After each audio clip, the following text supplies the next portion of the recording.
باب نمبر 45 بابو زیارت اہل الخیر۔ باب ہے اہل خیر کی زیارت کا بیان، و مجالستہم اور ان کی مجلس اختیار کرنے کا بیان کہ ان کی مجلس میں بیٹھنا، ان سے مستفید ہونا، و صحبتہم اور ان کی صحبت اختیار کرنے کا بیان یعنی ان کے ساتھ رہنا اور ان کی صحبت میں رہنا، و محبتہم اور ان کے ساتھ محبت کرنے کا بیان، و طلب زیارتہم اور ان کی زیارت، ان کی ملاقات کر کے درخواست کرنا، والدعاء منہم اور ان سے دعا کروانا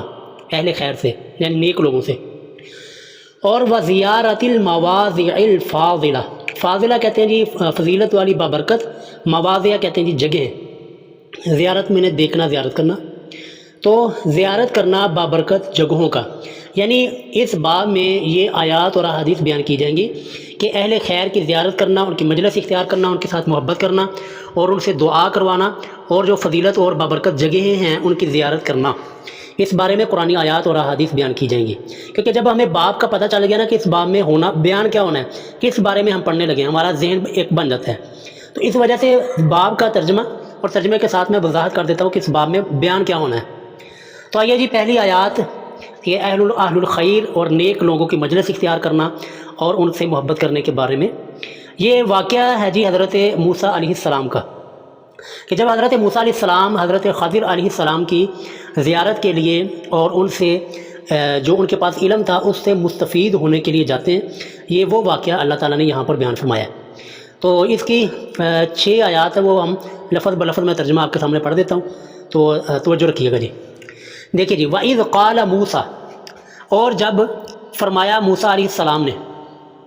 لِفَتَاهُ اپنے نوجوان جو کہ ان کے ساتھ تھے نا، حضرت یوشع بن نون علیہ السلام، بعد میں اللہ تعالیٰ نے ان کو بھی نبوت سے سرفراز کیا تھا، تو حضرت موسیٰ علیہ السلام نے ان کو کہا تھا کہ لا ابرح، کہ میں نہیں ہٹوں گا حتیٰ یہاں تک کہ ابلغ، کہ میں پہنچ جاؤں مجمع البحرین، 2 دریاؤں کے ملنے کی جگہ پر، یعنی اللہ تعالیٰ نے فرمایا تھا نا کہ جہاں پر 2 دریا مل رہے ہوں گے، 2 سمندر مل رہے ہوں گے، وہاں پر آپ کو نا وہ شخص ملے گا جو کہ آپ سے زیادہ علم میں بڑھے ہیں اور ان کے پاس وہ علم ہے جو کہ آپ کے پاس نہیں۔ اس وجہ سے موسیٰ علیہ السلام نے یہ علم سفر یہ شروع کیا تھا، اور ساتھ والے نوجوان کو کہا تھا ہماری جو منزل ہے نا، وہ جہاں پر 2 سمندر 2 دریا مل رہے ہوں گے نا، وہاں پر ہم نے پہنچنا ہے۔ تو یہیں پر موسیٰ علیہ السلام فرماتے ہیں کہ میں چلتا ہی رہوں گا، ہٹوں گا نہیں جب تک کہ ہم مجمع البحرین، 2 دریاؤں کے ملنے کی جگہ پر پہنچ نہیں جاتے۔ او امضیہ، یا پھر یہ کہ میں چلتا رہوں گا حقوبہ، کئی مدت تک، یعنی مجھے جتنا مرضی چلنا پڑے، جتنا مرضی جانا پڑے، میں اس جگہ پر اپنی منزل پر پہنچ کے رہوں گا۔ فلما بلغا، یہ اگلی آیات جو ہے نا یہاں پر نہیں، بس انہوں نے لکھ دیا کہ جی الی قولی تعالیٰ، یعنی اس آیات سے لے کر اگلی آیت تک، تو میں درمیان میں جو ساری آیات جو سکپ ہے نا یہاں پہ وہ بھی میں آپ کے سامنے ترجمہ رکھ رہا ہوں۔ تو فلما بلغا، پس جب وہ دونوں موسیٰ علیہ السلام اور ان کے جو ساتھی تھے یوشع بن نون، یہ دونوں پہنچے مجمع بینہما، جہاں پر ان دونوں سمندروں کے ملنے کی جگہ تھی،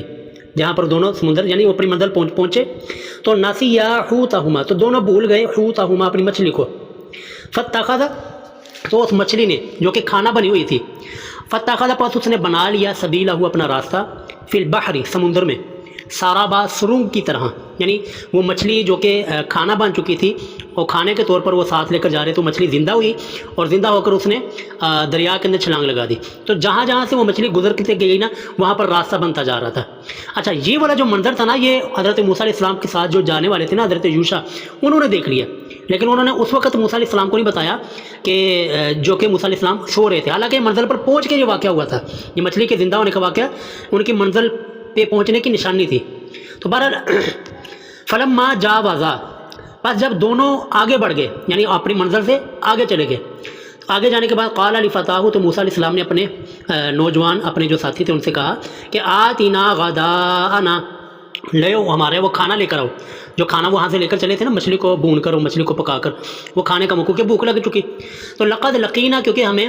ملی ہے، من سفرنا ھذا، اس سفر سے، ناصب، بہت زیادہ تھکاوٹ، اس سفر کی وجہ سے بہت زیادہ تھکاوٹ پہنچ چکی ہے۔ تو اس وقت یوشع بن نون جو کہ ساتھ تھے نا، انہوں نے پھر کہا قال ارأیت،